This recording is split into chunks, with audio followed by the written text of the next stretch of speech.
ልጆቹ ከርስት በታች ሲኖሩ ማየት የእግዚአብሔርን ልብ እንዴት ያሳዝናል። አሁን ከእናንተ መካከል አንድም የማያቋርጥ እጦት ውስጥ በሕይወት ለመታገል የተፈጠረ የለም። ይህ የፍቅር አባት እቅዱ አይደለም። ይህ የፈጠረክ አባት ልብ አይደለም። ድህነት ዕጣ ፈንታ አይደለም። በክርስቶስ ውስጥ የተሰጠህ የተወለድክበት መብት አይደለም። ይህ የአብ መለኮታዊ ፈቃድ አይደለም። ከመጀመሪያው እግዚአብሔር ሰውን በሞት ሳይሆን በአትክልት ውስጥ አስቀመጠው። አዳምን በሕይወት እስር ቤት ውስጥ አላስቀመጠውም፣ በአቅራቦት ገነት ውስጥ አስቀመጠው። እና ምን አለ? ፍሬያማ ሁኑ ተባዙም አለ።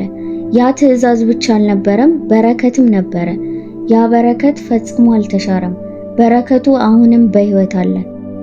በረከቱ አሁንም ቤተሰባችሁን፣ ልጆቻችሁን፣ የልጅ ልጆቻችሁ ላይ እየደረሰ ነው። ነገር ግን የሆነ ቦታ ላይ የሆነ ነገር ገብቶ ያንን ፍሰት አቋረጠው።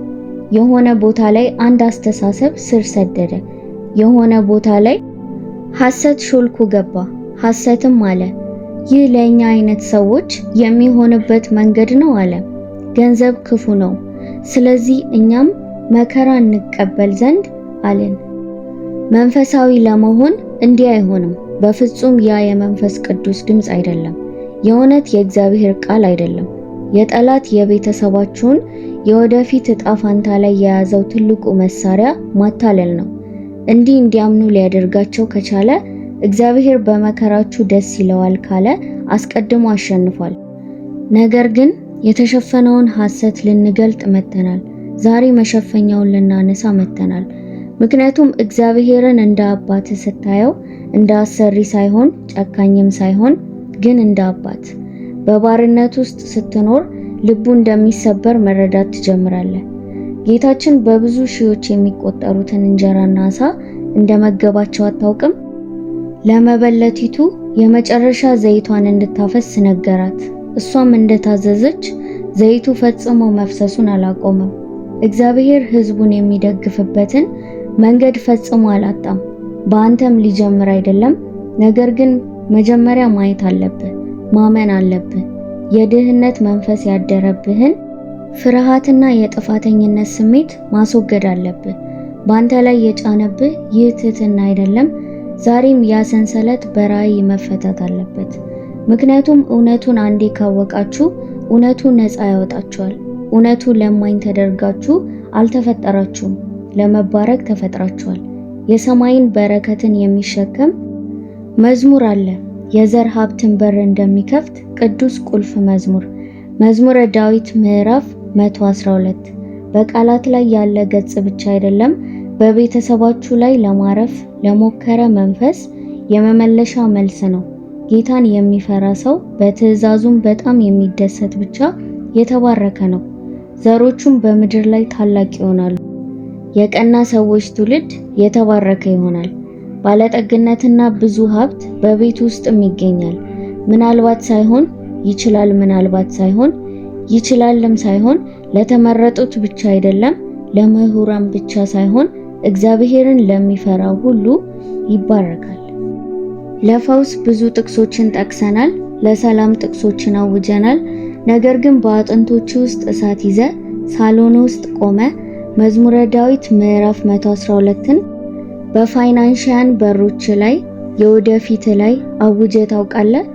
ጮክ ብለ ለመናገር ደፍረ ታውቃለህ? ሀብትና ባለጠግነት በዚህ ቤት ውስጥ አለ ብለ። ያ ትንቢት አይደለም፣ ስግብግብነት አይደለም፣ ያ አሰላለፍ ነው። ከእግዚአብሔር እየፈለክ ሳይሆን ከእርሱ ጋር እየተስማማ ነው። እርሱ አስቀድሞ ከተናገራቸው ተስፋዎች ጋር ቃል ኪዳን እየገባ ነው። ክንዱን እያጣመምክ አይደለም፣ እጁን እየያዝክ ነውና። የምወደው የሚያስደነግጠኝ ነገር በየጊዜው ይሄ በረከት እንደማያልቅ የተሰጠ ተስፋ ነው። ለልጆችህ ለልጅ ልጆችህ ነው የሚለው። በምድር ላይ ኃያላን ይሆናሉ ይላል። የተሰወሩ አይደሉም፣ የተረሱም አይደሉም፣ ነገር ግን ኃያላን ናቸው። ይህ ማለት ያሳለፍከው ትግል የእነሱ መሆን የለበትም ማለት ነው። ዛሬ የምታደርጋቸው ውሳኔዎች፣ አሁን የምትመርጣቸው መታዘዝ በደም መስመርህ እንደ ቅዱስ ውርስ ያስተጋባል። አንድ ሰው በመጨረሻ ሲያምን የሚጀምረው ለውጥ ይህ መዝሙር እንዲሁ ግጥማዊ አይደለም፣ ትንቢታዊ ነው። ጠላት ቤታቸውን ሲዘርፍ፣ ደስታቸውን፣ ህልሞቻቸውን ዝምታ ሲያረግባቸው ከመመልከት ለደከሙ ሰዎች የተጻፈ ነው። ይህንን መዝሙር በምታውጁበት ጊዜ በገንዘብ ላይ ብቻ እየተናገራችሁ አይደለም፣ የእጥረትን ሰንሰለቶች እየሰበራችሁ ነው። የውርደትን ሰንሰለቶች፣ ሁልጊዜ ወደ ኋላ እንደምትቀር የነገረህን ሰንሰለቶች ትሰብራለህ። አንተ ወደ መለኮታዊ አቅርቦት ውስጥ እየገባ ነው እና የሚጀምረው እግዚአብሔርን በመፍራት ነው። መዝሙረ ዳዊት ምዕራፍ 102 ከአንደበትህ እንደ ሰንደቅ ዓላማ ይነሳ፣ በቤት ላይ መዝሙር ይሁን፣ የቤተሰብ ዙሪያ ጋሻ ይሁን፣ የእያንዳንዱን የድህነት እርግማን እንዲቀጠቅጥና እንዲወድቅ የሚያደርግ ድምጽ ይሁን።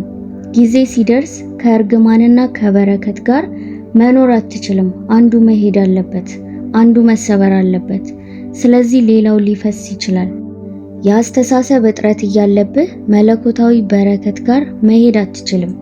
አሁንም የጎደለ አስተሳሰብን ይዘ የአንድ ትውልድ ሸክም በአንድ እጅና የሰማይን ውርስ መሸከም አትችልም። በሌላ ነገር መለወጥ አለበት። ዛሬ ከአንተ ላይ መውደቅ አለበት። በጣም ብዙዎች የእግዚአብሔርን ተስፋዎች ይገባኛል ጥያቄ ለማቅረብ እየሞከሩ ነው፣ ግን አሁንም የጠላትን ውሸቶች እያመኑ ነው። እነዚያ ውሸቶች ምን ያህል ስውር ሊሆኑ ይችላሉ? ገንዘብ ያጠፋሃል፣ ወይም ቤተሰባችን ሁል ጊዜ ድሆች ነበሩ፣ እኛ ማንነታችን ነው። በባህል የተጠቀለሉ ውሸቶች እንደ ውርስ ይተላለፋሉ፣ ግን ከእግዚአብሔር ዙፋን አይደሉም። ከእግዚአብሔር ካልሆኑ እነሱን የማቆየት ግዴታ የለብህም። ከእውነቱ ጋር በተስማማችሁበት ቅስፈት ያንን አስተሳሰብ ስትጥሉ በመንፈስ ውስጥ አንድ ነገር ይሰበራል። ያ የመዳን አስተሳሰብ በቂ አለመኖር፣ የማያቋርጥ ፍርሃት ሲተው፣ ያ ነው የሰማይ መስኮቶች መከፈት የሚጀምሩት። በረከቱ ፈቃድ ያለው ያኔ ነው። ይሄ በደም መስመር ውስጥ ሲሮጥ የነበረው ከአንተ ጋር ላይጀምር ይችላል፣ ነገር ግን በአንተ ያበቃል። ፓተርኑን ለመስበር ፍጹም ያለፉ ጊዜዎች አያስፈልጉህም። የሚፈለገው ፈቃደኛ ልብ፣ የዋህ መንፈስ፣ ከእንግዲህ አይሆንም የሚል ድምፅ፣ ከእንግዲህ የወደፊቱን ክብደት ተሸክመን አንኖርም የሚል። ስለ ገንዘብ ብቻ አይደለም፣ ድህነት በቤት ግድግዳ ውስጥ እንዲኖር የፈቀዱትን መንፈሳዊ ስምምነቶች ስለማፍረስ ነው። በምትናገረው ቃላት፣ የምታስብበት መንገድ በውጭ የሚታይ አንድ አይነት ባርነት አለ። በሚጠበቁ ነገሮች ውስጥ የሚደበቅበት መንገድ፣ ባነሰ ሁኔታ ለማለም፣ ባነሰ ነገር ለመኖር እና ዛሬ ያንን በኢየሱስ ስም እንሰርዛለን። ምክንያቱም ልብህን ከሰማይ ጋር ስታስተካክል፣ ቃሉን ስትጠብቅና እግዚአብሔር እኔ ካንተ ጋር እስማማለሁ፣ ሁኔታዎቼ፣ ታሪኬ፣ ዓለም የምትለው ሳይሆን ካንተ ጋር እስማማለሁ ትላለህ። እርግማኑ መሰነጣጠቅ ይጀምራል። በዚህም መላእክት የሚንቀሳቀሱበት፣ ትውልዶች መለወጥ የሚጀምሩት። ለአንተ ፋይናንስ ብቻ እየታገልክ አይደለም፣ የልጅ ልጆችህም ነፃነት ለማግኘት እየተዋጋ ነው። እናም በኃይል አይከሰትም፣ እጅ በመስጠት ይከሰታል። ስለዚህ እጅህን አንሳ፣ ልብህን ክፈት፣ በድፍረት ተናገር። ድህነት ጋር ያደረኳቸውን ስምምነቶች ሁሉ በንቃት ወይም በውርስ እሰብራለሁ ትላለህ። ከሰማይ ኢኮኖሚ፣ ከሰማይ ፍሰት፣ ከሰማይ ተስፋ ጋር ወደ ስምምነት እመጣለሁ ትላለህ። እውነት በጀመርክበት እርግማን ያበቃል። አንድ በጣም ቆንጆ፣ በጣም የተቀደሰ፣ በጣም የሚቀይር ነገር አለ። መንፈስ ቅዱስን መጋበዝ፣ በህይወት ውስጥ ወደሚገኝበት እያንዳንዱ ማዕዘን፣ ቅዱስ ወደሚመስሉ ቦታዎች ብቻ ሳይሆን ወደ ጠዋት እሁድህም ወይም ጸጥታ ወደ ሰፈነባቸው ጸሎቶችህም ብቻ አይደለም፣ ነገር ግን ወደ ተጣበቅባቸው ቦታዎች፣ ለዓመታት በታገልክባቸው ቦታዎች፣ ወደ ፋይናንስ፣ ወደ ኩሽና፣ በቂ ባልሆኑ ሂሳቦችህም ላይ ጋብዘው። መንፈስ ቅዱስ ስለዚህ ነገር እንደሚያስብ ታምናለህ? ከጭንቀትህ የራቀ አይደለም፣ ከፍላጎትህ የራቀ አይደለም። እርሱ አጽናኝ ነው፣ እርሱ ረዳት ነው።